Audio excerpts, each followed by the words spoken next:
अस्सलाम वालेकुम स्टूडेंट्स, आज हमने नेक्स्ट एक्सरसाइज डिस्कस करनी है, एक्सरसाइज 2.5। आज हमने एक्सरसाइज 2.5 के फर्स्ट, सेकंड और थर्ड क्वेश्चंस करने हैं कि हमारे पास उसको कैसे सॉल्व कर सकते हैं। सबसे पहले 2.5 एक्सरसाइज का क्वेश्चन नंबर 2 है हमारे पास। क्वेश्चन नंबर 2 में हमें क्या कहा हुआ है, differentiate with respect to the variable involved. हमने फॉलोइंग को डिफ्रेंशिएट करना है, डेरिवेटिव लेना है, जो वेरिएबल उसके अंदर इन्वॉल्व हो रहा है उस वेरिएबल को यूज़ करते हुए। अब क्वेश्चन नंबर 2 के फर्स्ट पार्ट पे हैं। यहाँ आपको कहा हुआ है x square सीकेंड 4x। Product rule, quotient rule, power rule, ये सारे रूल्स मैं आपके साथ फर्स्ट लेक्चर में डिस्कस कर चुकी हुई हूँ। यहाँ पे वही वाले रूल्स आपके पास यूज़ होंगे। अब सॉल्व करने से पहले यहाँ पे भी देखें, दो फंक्शन की प्रोडक्ट आ रही है। सोल्यूशन में हमेशा हम ऑलवेज क्या करते हैं, नया वेरिएबल y ले लेते हैं।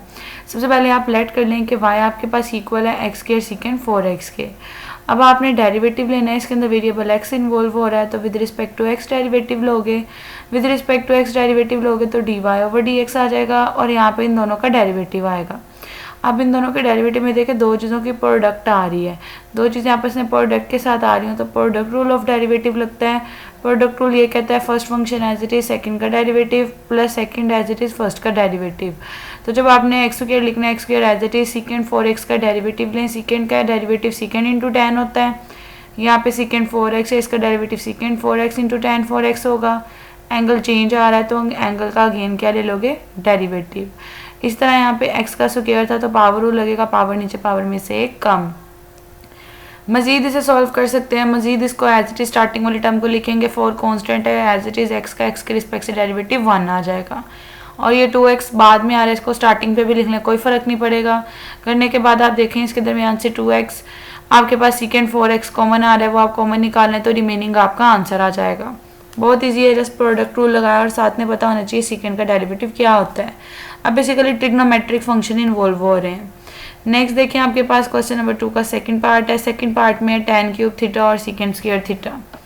ये क्वेश्चन नंबर 2 के पार्ट 1 की तरह है बिल्कुल। इसमें भी आपने सिलेक्ट कर लेना है किसी ना किसी y के इक्वल आ रहा है। यहाँ पे वेरिएबल थीटा इन्वॉल्व हो रहा है तो derivative with respect to theta लेंगे। Both side d/d theta apply कर दें, लेफ्ट साइड पे dy/d थीटा आ जाएगा। राइट हैंड साइड पे प्रोडक्ट रूल लगेगा, first function as it derivative of second function plus second function as it is derivative of first function. अब यहाँ पे देखिए, सीकेंड की पावर 2 है, tan की पावर 3 है, तो पहले पावर है तो पावर रूल लगेगा, पावर नीचे पावर में से कम, पावर के अंदर वाली चीज़ का डेरिवेटिव। सिमिलरली यहाँ पे भी पावर नीचे पावर में से कम, पावर के अंदर वाली चीज़ का डेरिवेटिव। अगेन नेक्स्ट स्टेप में बाकी टर्म्स एज इट इज आ जाएंगी। सीकेंड का डेरिवेटिव आपके पास सीकेंड इंटू tan होता है तो इसलिए सीकेंड इंटू tan आ जाएगा। tan का डेरिवेटिव सीकेंड स्क्वायर होता है। डेरिवेटिव लेने के बाद जो चीज़ कॉमन आ रही है वो आप कॉमन निकाल लोगे तो एज इट इज आपका आंसर आ जाएगा। अब ये दोनों पार्ट तो थे सिमिलर। अब इसका थर्ड और फोर्थ पार्ट है। थर्ड और फोर्थ पार्ट में देखें आपके पास क्या चीज़ है। थर्ड पार्ट में sin 2 theta minus cos 3 theta की होल पार्ट स्क्वायर आ रही है।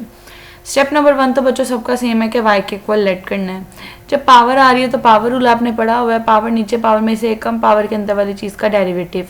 तो पावर नीचे पावर में से कम होकर जब अंदर वाली चीज़ का डेरिवेटिव लेना है, साइन का डेरिवेटिव कोस होगा और एंगल का अगेन डेरिवेटिव, कोस का डेरिवेटिव माइनस साइन और एंगल का अगेन डेरिवेटिव।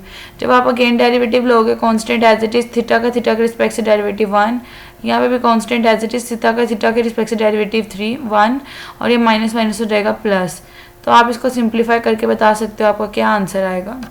सिमिलरली आपके पास इसका फोर्थ पार्ट है। फोर्थ पार्ट में भी ऐसे ही है, लेकिन यहाँ पे होल पार नहीं, एंगल की पार है। जहाँ बच्चे होल पार आ रही हो, जैसे यहाँ पे उस पर पावर रूल लगता है, पावर नीचे पावर में से एक कम, पावर के अंदर वाली चीज़ का डेरिवेटिव। जहाँ पे ऐसे स्क्वायर रूट की फॉर्म में हो, उसमें पहले ट्रिग्नोमेट्रिक फंक्शन को सॉल्व करते हैं, फिर एंगल का अगेन डेरिवेटिव लेते हैं। तो ये सारा प्रोसीजर बच्चों यहाँ पे अप्लाई करोगे, आपका फोर्थ पार्ट का आंसर आ जाएगा। ठीक है।